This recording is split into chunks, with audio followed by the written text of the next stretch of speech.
Hello guys, for today's video, ituturo ko sa inyo kung paano ang paggawa ng kung ikaw ay mahilig mag-ihaw, mag-barbecue, sasamahan nyo ako sa video na to guys, kasi ito yung mga pang-araw-araw na ginagawa ko. So talagang masarap ang timplada. At kung hindi ka pa nakapag-subscribe sa channel ko, mag-subscribe ka na para may updated ka sa mga video na ginagawa ko. Kaya ngayon guys, let's go, samahan niyo ako. So ngayon guys, bumili ako ng pork.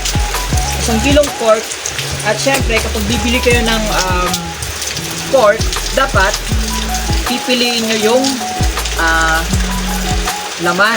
At samahan nyo na konting taba para mabango. Kasi yung taba yung nagpapabango sa barbecue.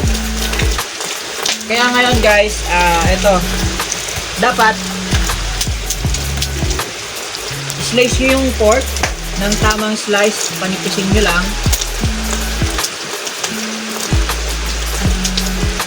Yan. Dapat ganito lang kanipis. Depende sa gusto nyong slice, kung gaano kalaki o gaano kaliit.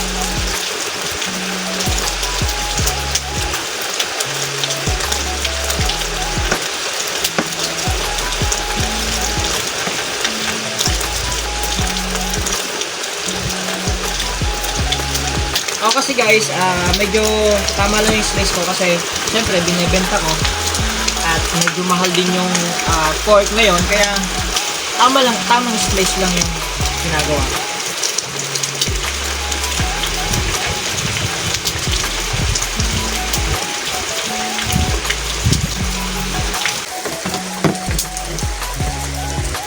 At ngayon guys, tapos na natin i-slice ang pork.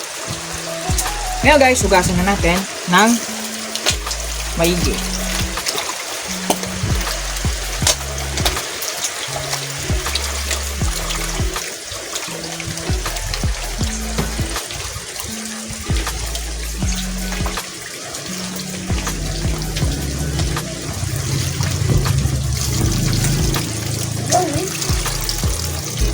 Yan.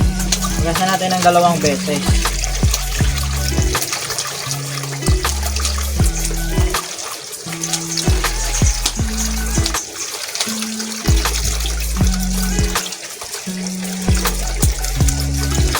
And try natin.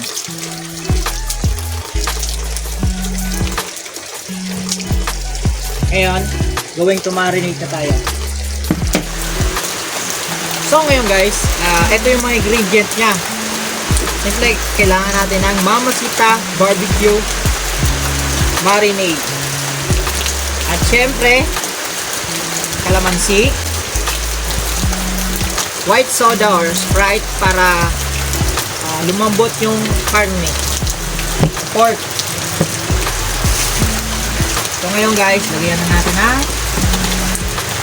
white soda.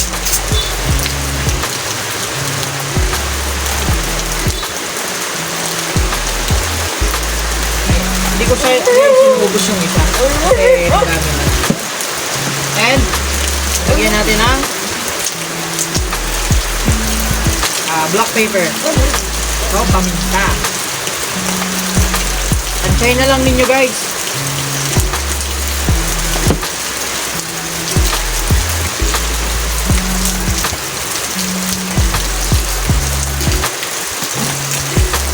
At pangpasarap ang Mamacita barbecue marinade.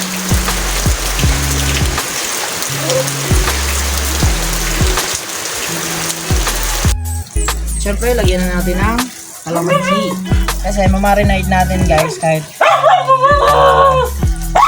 lagyan na natin dyan yung ano niya. Higasan natin yan. Malinis na yan.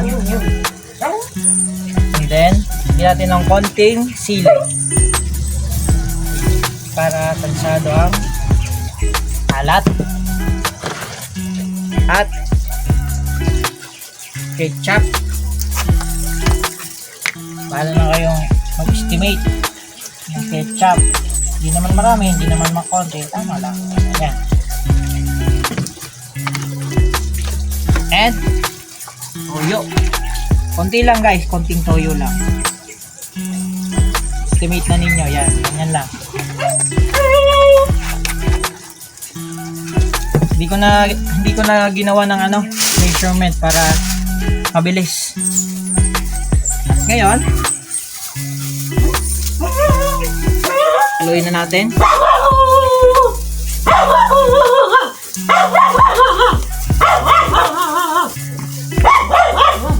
At syempre, lagyan natin ng sugar.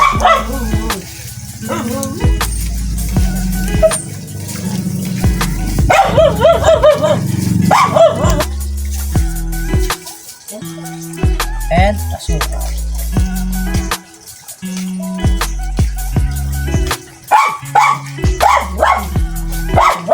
Okay. Haluin.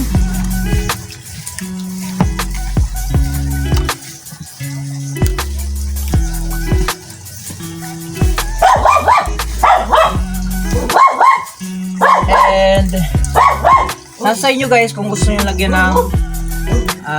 ng food color na kulay orange para medyo colorful, o kahit hindi na kasi wala naman tong alasa, kumbaga lang to, design, kulay.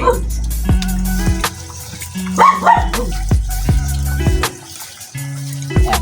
So tapos na. So yun lang guys ang tamang proseso ng paggagawa ng pork barbecue para malasa at masarap. So ngayon guys, hanggang dito na lang yung video natin at natapos na yung pork barbecue para sa mamaya, kasi ito yung itinda ko mamaya. So marami pa akong gagawin. Kaya maraming salamat sa nanonood ng video ko. Bye!